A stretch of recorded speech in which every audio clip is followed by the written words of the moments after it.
नमस्कार, डेली 24 भारत देख रहे हैं आप। मैं हूं आपके साथ साहिल धुलिया। बुलेटिन की शुरुआत करेंगे बड़ी खबर के साथ। 3 दिवसीय भारत दौरे पर जापान की पीएम सनाए ताकाइची हैं। 16वें भारत जापान वार्षिक शिखर सम्मेलन में वो हिस्सा लेंगी।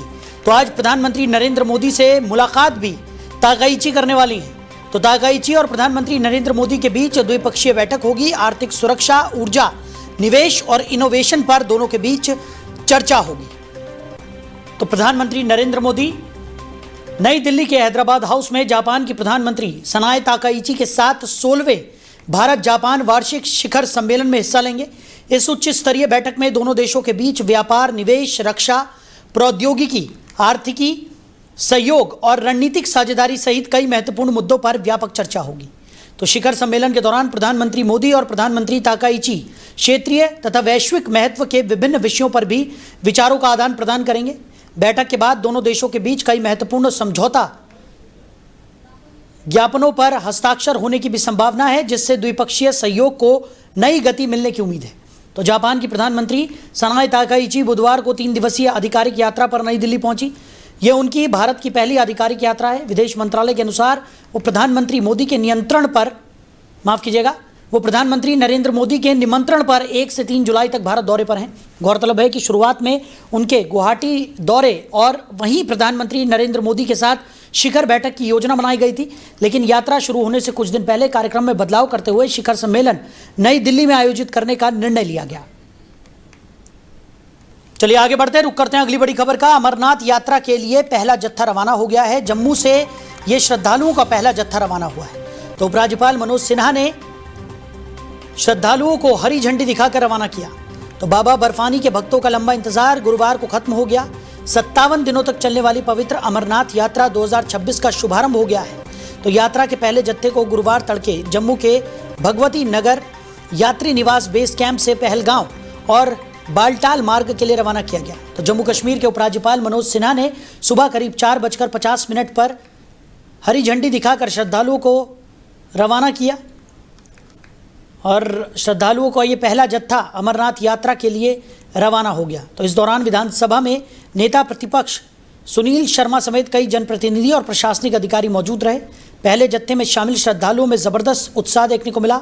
बम बम भोले और हर हर महादेव के जय घोष से पूरा भगवती नगर बेस कैंप भक्तिमय माहौल में डूबा नजर आया।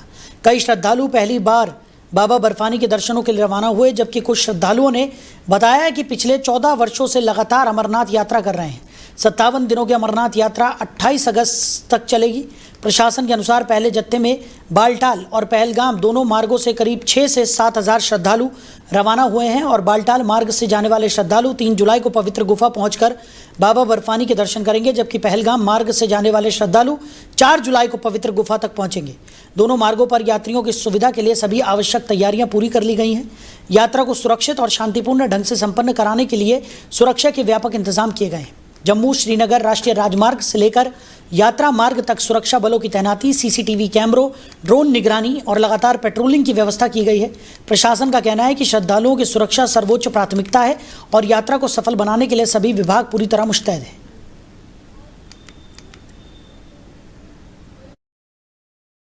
वहीं अयोध्या के चर्चित राम मंदिर चढ़ावा चोरी प्रकरण में गिरफ्तार सभी 8 आरोपियों को मंडलीय कारागार की हाई सिक्योरिटी बैरक में रखा गया है।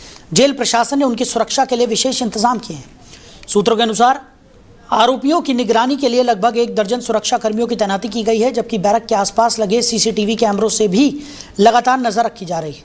जेल प्रशासन का मुख्य उद्देश्य आरोपियों की सुरक्षा सुनिश्चित करना और जेल परिसर में किसी भी अप्रिय घटना या तनावपूर्ण स्थिति को रोकना है। इसी कारण सभी आरोपियों को अन्य बंदियों से अलग रखा गया है। सूत्रों के मुताबिक 8 आरोपियों को अलग अलग सेल में रखा गया है और उनकी गतिविधियों पर नियमित रूप से नजर रखी जा रही है। बताया जा रहा है कि हाई सिक्योरिटी बैरक में बंद आरोपी अविनाश शुक्ल, अनुकल्प मिश्र, लवकुश मिश्र, मनीष कुमार यादव, करुणेश पांडे, रमाशंकर मिश्र, सुभाष श्रीवास्तव और रमाशंकर यादव उर्फ टिन्नू आपस में बातचीत भी नहीं कर सकते हैं। हालांकि जेल के अंदर इस मामले को लेकर अन्य बंदियों के बीच चर्चाओं का विषय बना हुआ है। इस संबंध में जेल अधीक्षक मुकेश कुमार पटेल ने कहा कि जेल के अंदर सभी आरोपियों की सुरक्षा और संरक्षा को सर्वोच्च प्राथमिकता दी गई है, साथ ही आवश्यक सभी इंतजाम भी किए गए हैं।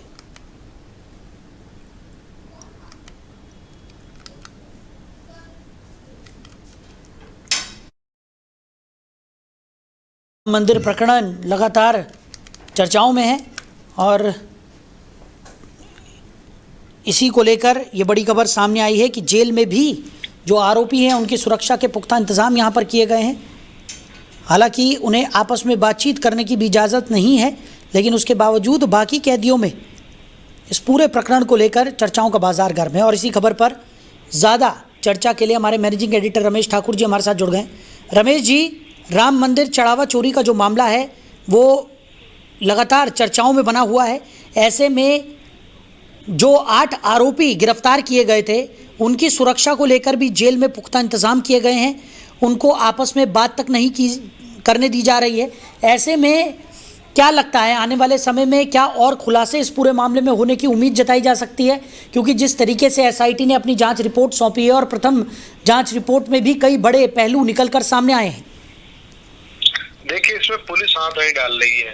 पुलिस ने सीधे के सीधे पूरा फ्री हैंड कर दिया है। उनको पता है हम इनसे क्या पूछेंगे, सारी जानकारी तो हमारे पास है, क्योंकि ये मामला जब से चल रहा था सबसे पहले पुलिस के पास गया था। पुलिस ने सीसीटीवी देखे, सब कुछ देखा। उनके पास अब बताने के लिए बहुत कुछ है, लेकिन छिपाने के लिए भी उससे भी ज्यादा है। अब रही बात यहाँ टिन्नू यादव की, कल एक बयान आ जाता है कि जो सबसे पहले चंदा चोरी की सबूत की जो जानकारी, गुप्त जानकारी अखिलेश यादव को दी थी, वो यही व्यक्ति था। मुझे यहाँ पे संशय पैदा होता है, क्योंकि सिर्फ उनके नाम के आगे यादव जुड़ा हुआ है, तो ये सारा ठीकरा उनके सर पे बांधा जा रहा है कि इसने चोरी की सूचना दे दी। और चलिए ठीक है, उन्होंने अगर सूचना दे दी है तो उसमें बुराई क्या है? चोरी हुई ना, एसआईटी ने उस चीज को पकड़ा है ना, रिकवर हुई ना। जब किसी चीज की चोरी की या किसी मामले में जब रिकवरी चाहे एक रुपए की हो जाए या 1 करोड़ की हो जाए, तो वहां पुख्ता हो जाता है कि वहां पे चोरी हुई है। अब बात आ जाती है कि एसआईटी आगे चीजें क्यों नहीं बढ़ा रही है।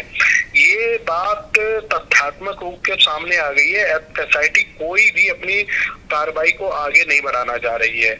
इसी को यहीं पे इस मुद्दे को शांत करना चाह रही है, खत्म करना चाह रही है। किसी तरीके से मामला शांत हो, जलती हुई आग पे ये पानी डालने की कोशिश की जा रही है, लेकिन मुद्दा इतना व्यापी हो गया है जो इसको सुलझने वाला नहीं है।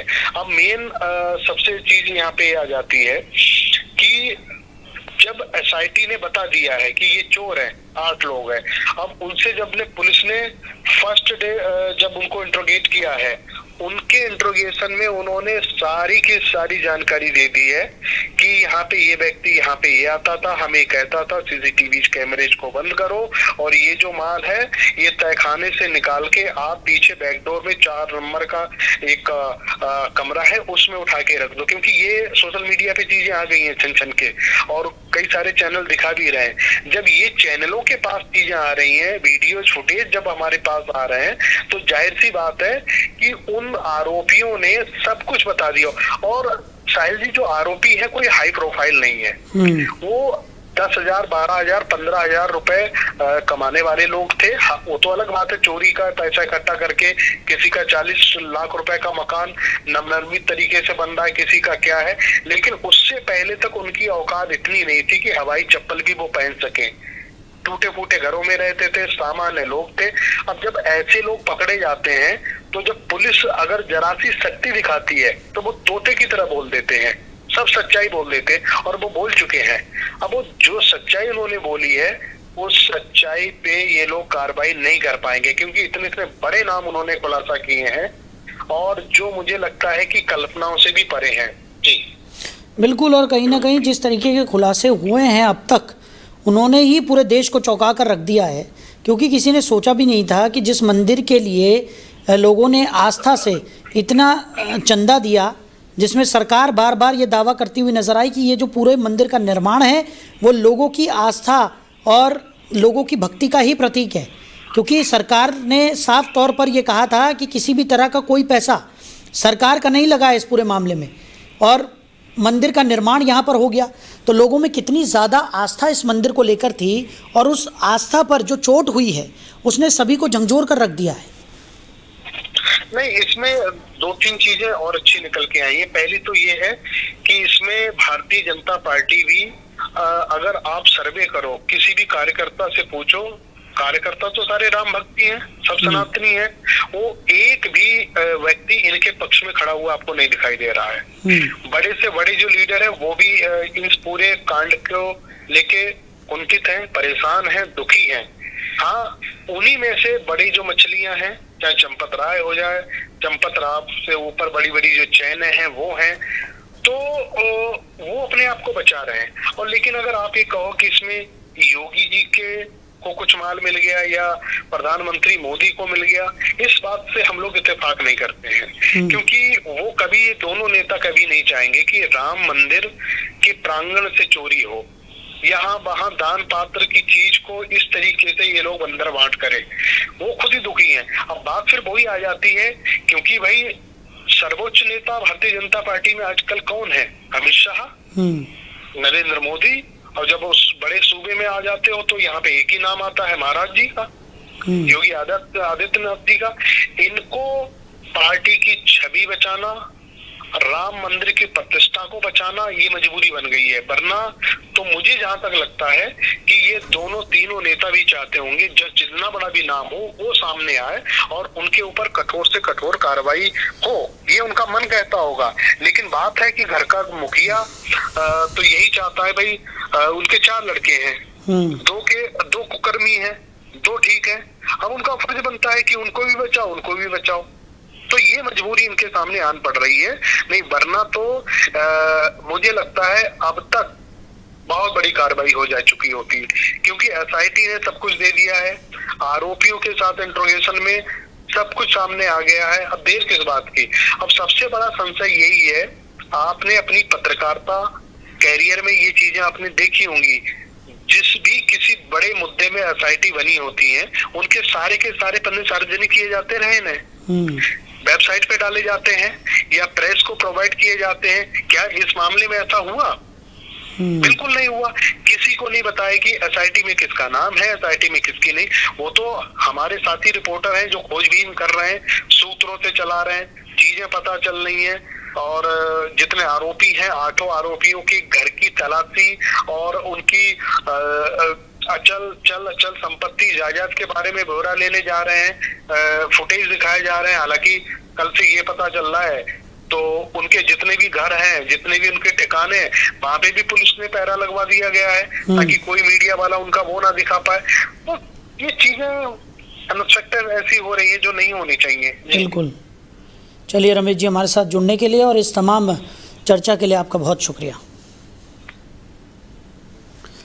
तो साफ तौर पर राम मंदिर चोरी का जो प्रकरण है वो लगातार तूल पकड़ता हुआ नज़र आ रहा है। एक के बाद एक खुलासे इस पूरे मामले में होते हुए दिखाई पड़ रहे हैं और यही वजह है कि अब जो 8 आरोपी हैं उनको न्यायिक हिरासत में लिया गया है, उनसे भी पूछताछ यहाँ पर की जा रही है और तमाम पाबंदियों के बीच उनकी सुरक्षा को लेकर भी कड़े इंतजाम यहाँ पर देखने को मिल रहे हैं।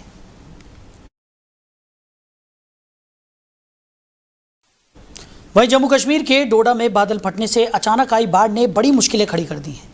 भलेसा इलाका सबसे ज़्यादा प्रभावित हुआ है, जहां कई गांवों को जोड़ने वाली सड़कें टूट गई हैं। इस बीच किश्तवाड़ में चल रही मचैल माता यात्रा और मिंधल माता यात्रा को भी बारिश के खतरे को देखते हुए रोक दिया गया है। डोडा जिले में बादल फटने की घटना सामने आई है। इस घटना के बाद इलाके में अचानक बाढ़ आ गई, जिससे स्थानीय लोगों में डर का माहौल बन गया है। जानकारी के अनुसार भलेसा इलाका इस आपदा से सबसे ज़्यादा प्रभावित हुआ है। यहाँ कई इलाके ऐसे हैं जो अंदरूनी गांवों से जुड़े हुए थे, लेकिन बाढ़ के बाद इन गांवों को जोड़ने वाली कई सड़कें पूरी तरह टूट गई हैं। इससे इन गांवों का बाकी इलाकों से संपर्क कट गया है और लोग वहाँ फंस गए हैं। बाढ़ का पानी अपने साथ भारी मात्रा में मिट्टी और मलबा भी लेकर आया, जिसने सड़कों को और ज़्यादा नुकसान पहुँचाया है। इस वजह से आवाजाही पूरी तरह से बाधित हो गई है। हालातों को देखते हुए स्थानीय प्रशासन ने तुरंत काम शुरू कर दिया है। सड़कों से मलबा हटाने का काम जारी है ताकि जल्द से जल्द रास्ते खोले जा सकें। इसके साथ ही प्रशासन ने इलाके में हुए नुकसान का आकलन भी शुरू कर दिया है ताकि ये पता लगाया जा सके कि कितनी संपत्ति और कितने घर प्रभावित हुए हैं। प्रशासन ने लोगों से अपील की है कि जब तक हालात पूरी तरह काबू में नहीं आ जाते तब तक वो इस इलाके में यात्रा करने से बचें। सुरक्षा को ध्यान में रखते हुए ये सलाह दी गई है ताकि किसी भी तरह की अनहोनी से बचा जा सके।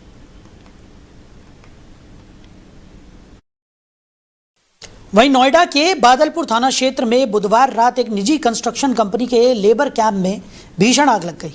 शुरुआती जांच में आग लगने की वजह छोटे गैस सिलेंडर से गैस रिसाव बताई जा रही है। इस हादसे में मजदूरों के 2 टीन शेड पूरी तरह जलकर राख हो गए। राहत की बात यह रही कि समय रहते सभी मजदूर सुरक्षित बाहर निकल आए और किसी के घायल होने या जान जाने की खबर नहीं है। आग लगने की सूचना मिलते ही दमकल विभाग की टीमें तुरंत मौके पर पहुंची। कुल 6 दमकल गाड़ियों को भेजा गया, जिनमें से 3 गाड़ियों ने आग बुझाने का काम शुरू किया। करीब 45 मिनट की कड़ी मशक्कत के बाद आग पर पूरी तरह काबू पा लिया गया। आग इतनी तेज थी कि कैंप में रखे कई छोटे गैस सिलेंडर भी गर्मी की वजह से फट गए। इससे आग और तेजी से फैल गई और आसपास के टीन शेड भी इसकी चपेट में आ गए। आग की लपटों और धुएं से पूरे इलाके में अफरा तफरी का माहौल बन गया। हालांकि इस हादसे में कोई जनहानि नहीं हुई, लेकिन मजदूरों का कपड़ा, बर्तन और अन्य घरेलू सामान जलकर राख हो गए। दमकल विभाग ने आग पर समय रहते काबू पा लिया, जिससे बड़ा हादसा टल गया। पुलिस और दमकल विभाग मामले की जांच में जुटे हुए हैं।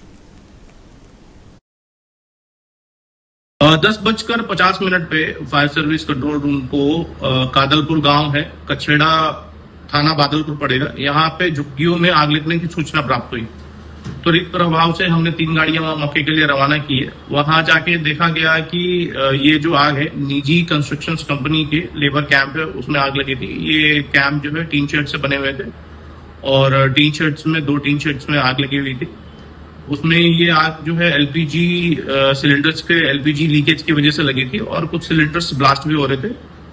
तत्काल प्रभाव से हमारी 3 गाड़ियां पहुंची हैं। गाजियाबाद की भी हमने गाड़ी बुला ली थी और इन गाड़ियों की मदद से हमने लगभग 45 मिनट फायर फाइटिंग के बाद जो है आग को पूर्णतः बुझा दिया है।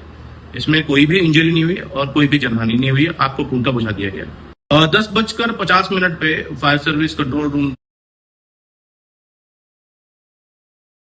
आगे बढ़ेंगे, रुक करेंगे अगली बड़ी खबर का। यूपी शिक्षक पात्रता परीक्षा यानी कि यूपीटीईटी 2026 आज होगी। तो आपको बता दें कि आज पहला दिन है। सुबह 7:15 से लेकर 8:45 तक सेंटर्स में अभ्यर्थियों की एंट्री दी गई और एडमिट कार्ड जांच, बायोमेट्रिक मिलान और रेटिना स्कैन के बाद ही ये एंट्री दी गई। पहली शिफ्ट में परीक्षा सुबह 9:30 बजे से दोपहर 12 बजे तक और दूसरी शिफ्ट में दोपहर 2:30 बजे से शाम 5 बजे तक चलेगी। गोरखपुर में महिला अभ्यर्थियों की चूड़ी, पायल, हेयर पिन, सोने की चेन उतरवा दी गई। इसके बाद उन्हें एंट्री दी गई। पुरुष अभ्यर्थियों के गमछे, टोपी और बेल्ट बाहर रखवा लिए गए। शर्ट के फोल्ड हैंड को खुलवाकर ही अंदर जाने दिया गया। हाथरस में लड़कियों के बाल के जूड़े खुलवा दिए गए। प्रयागराज में जूते, मोजे उतरवाकर चेकिंग हुई। देवरिया में 330 पुलिसकर्मी भी परीक्षा देंगे। परीक्षा 3 दिन यानी कि 4 जुलाई तक चलेगी। प्रदेश के 60 जिलों में 955 सेंटर्स बनाए गए हैं। कुल 19.94 लाख अभ्यर्थी परीक्षा देंगे। इनमें 17,67,180 परीक्षार्थी यूपी के मूल निवासी हैं। 2,27,481 अभ्यर्थी दूसरे राज्यों से एग्जाम देने पहुंचेंगे। 1,85,791 सेवारत शिक्षक भी इसमें शामिल हैं। आयोग ने परीक्षा को नकल मुक्त और पारदर्शी बनाने के लिए सुरक्षा के कड़े इंतजाम किए हैं। खुफिया एजेंसियां अलर्ट मोड पर हैं। प्रश्न पत्र के बॉक्स कलर कोडेड किए गए हैं। उनमें 1 टाइम डिजिटल लॉक लगाए गए हैं। इन्हें परीक्षा शुरू होने से 45 मिनट पहले ही खोला जाएगा, जिससे पेपर लीक की आशंका न रहे। वहीं आरएसएस प्रमुख मोहन भागवत ने एक बड़ी बात कही है। बुधवार को नागपुर में एक कार्यक्रम के दौरान उन्होंने कहा कि 1947 के देश के बंटवारे के बाद जो लोग पाकिस्तान से भारत आए वो शरणार्थी नहीं थे, बल्कि संघर्ष के योद्धा थे। उन्होंने मातृभूमि और अपने धर्म के प्रति प्रेम के कारण बहुत कष्ट सहे। वो पाकिस्तान में अपनी कई पीढ़ियों की मेहनत से बनाई गई संपत्ति और कारोबार छोड़कर भारत आए। सिंधु एजुकेशन सोसाइटी के 75वें स्थापना दिवस पर बोलते हुए मोहन भागवत ने कहा कि बंटवारे के बाद लोगों ने सोच समझकर भारत आने का फैसला किया। वो भारत में रहना चाहते थे, जहां उन्हें डर के बिना अपने धर्म का पालन करने की आज़ादी मिले। मोहन भागवत ने जोर देकर कहा कि हालांकि वो अपने घर बार छोड़कर आए थे, लेकिन उन्हें शरणार्थी कहना गलत था। वो योद्धा थे जो मातृभूमि और धर्म के लिए लड़ रहे थे। संघ प्रमुख ने आगे कहा कि वो उस लड़ाई में सिर्फ अपनी गलतियों की वजह से नहीं हारे थे। हम सब मिलकर भारत को एक रखने की लड़ाई हार गए थे। मगर इन लोगों ने क्या चुना? उन्होंने ना तो अच्छी नौकरी चुनी, न संपत्ति। उन्होंने देश और धर्म को चुना। उन्होंने कहा कि प्रतिकूल परिस्थितियों में हार नहीं माननी चाहिए, बल्कि गिरने के बाद फिर से उठकर कोशिश करनी चाहिए। परिस्थितियों या भाग्य के सामने खुद को बेबस नहीं समझना चाहिए। जो व्यक्ति मुश्किल समय में भी निकलने की कोशिश करता है वही अंत में सफल होता है, जबकि जो मुश्किलों से भागता है वो तो शुरू में ही अपनी हार मान चुका होता है। वहीं दिल्ली एनसीआर में गुरुवार सुबह मौसम ने अचानक से करवट ली और तेज हवाओं के साथ हुई झमाझम बारिश ने लोगों को उमस भरी गर्मी से बड़ी राहत दिलाई। राजधानी के कई इलाकों में सुबह से ही बारिश का दौर शुरू हो गया, जिससे तापमान में गिरावट दर्ज की गई और मौसम सुहावना हो गया। भारत मौसम विज्ञान विभाग आईएमडी ने पहले ही गुरुवार के लिए दिल्ली में येलो अलर्ट जारी किया था। विभाग के अनुसार 2 जुलाई को राजधानी का अधिकतम तापमान करीब 33 डिग्री सेल्सियस और न्यूनतम तापमान लगभग 24 डिग्री सेल्सियस रहने की संभावना है। बारिश का असर मयूर विहार, फेज 3, लक्ष्मीनगर, तुगलकाबाद और बदरपुर सहित कई इलाकों में देखने को मिला। वहीं नोएडा के सेक्टर 22, सेक्टर 56 और सेक्टर 58 समेत कई क्षेत्रों में भी तेज हवाओं के साथ अच्छी बारिश हुई। हालांकि कई जगहों पर जलभराव की स्थिति भी बनी, जिससे यातायात प्रभावित हुआ। आईएमडी के मुताबिक दक्षिण पश्चिम मानसून अगले 24 घंटे के भीतर दिल्ली पहुंच सकता है। इस वर्ष राजधानी में मानसून का आगमन पिछले 5 वर्षों की तुलना में कुछ देरी से हो रहा है। मौसम विभाग ने बताया है कि उत्तर अरब सागर, गुजरात, मध्य प्रदेश, उत्तर प्रदेश, हरियाणा, चंडीगढ़, दिल्ली, पंजाब और राजस्थान के कुछ हिस्सों में मानसून के आगे बढ़ने के लिए परिस्थितियां अनुकूल बनी हुई हैं। मौसम विभाग ने अगले 5 दिनों तक दिल्ली एनसीआर में बादल छाए रहने और हल्की से मध्यम बारिश का पूर्वानुमान जताया है। मौसम विशेषज्ञों के अनुसार पंजाब से उत्तर बंगाल की खाड़ी तक सक्रिय मानसूनी ट्रफ के कारण आने वाले दिनों में पंजाब, हरियाणा, दिल्ली और उत्तरी राजस्थान में बारिश की गतिविधियां और तेज हो सकती हैं।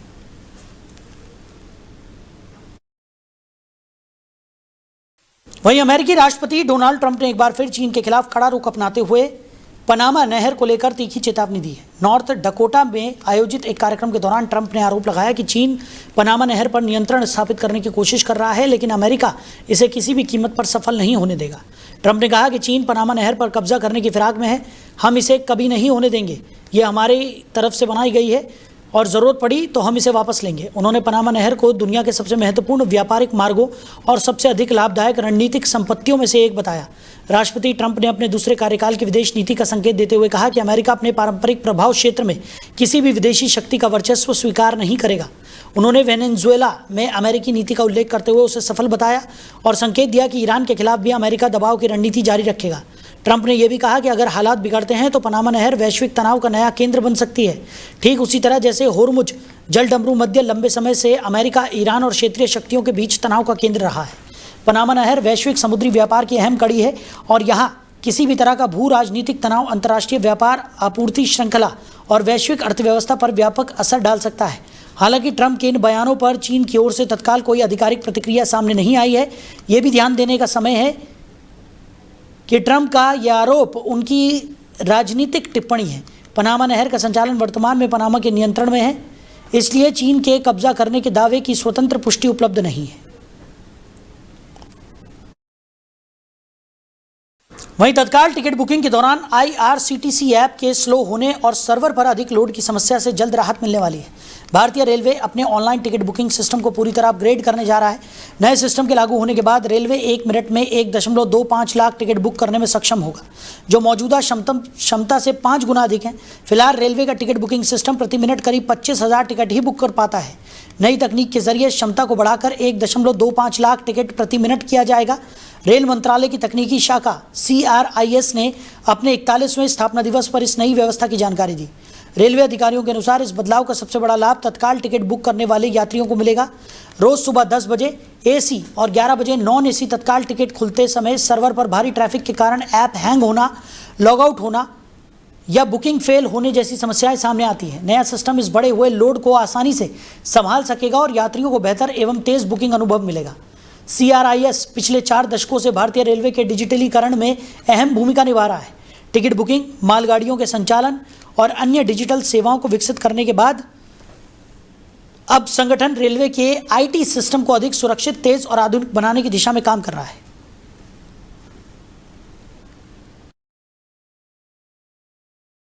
वहीं भारत और इंग्लैंड के बीच पहला T20 मैच बेनतीजा रहा।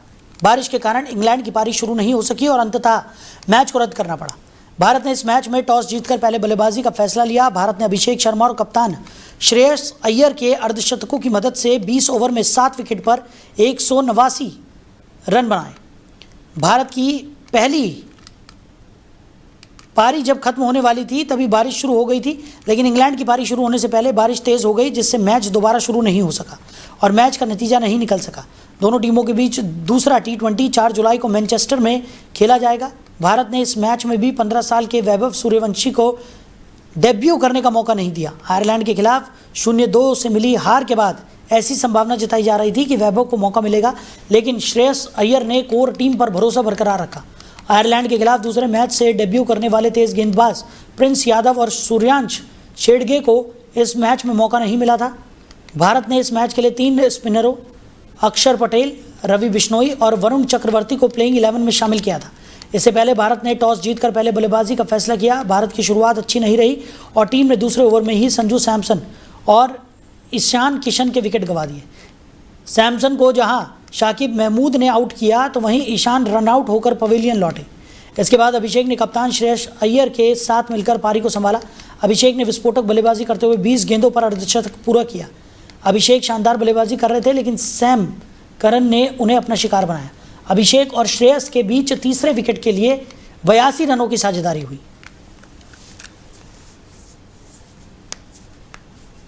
तो फिलहाल इस बुलेटिन में मेरे साथ इतना ही। आप बने रहिए। नमस्कार।